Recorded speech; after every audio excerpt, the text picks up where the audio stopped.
Namaskaram.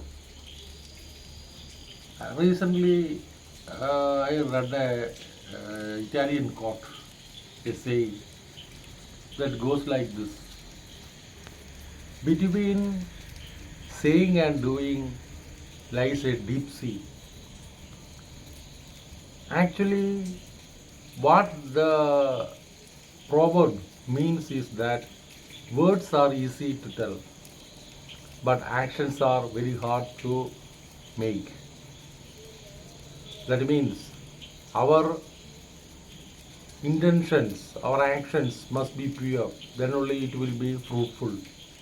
See here referring to our obstacles we face in daily life or our in professional life. Whatever may be it, we have to overcome it. Then only our saying and doing will get a balance. If that everybody follows, there will be a peaceful and worthwhile society. Thank you.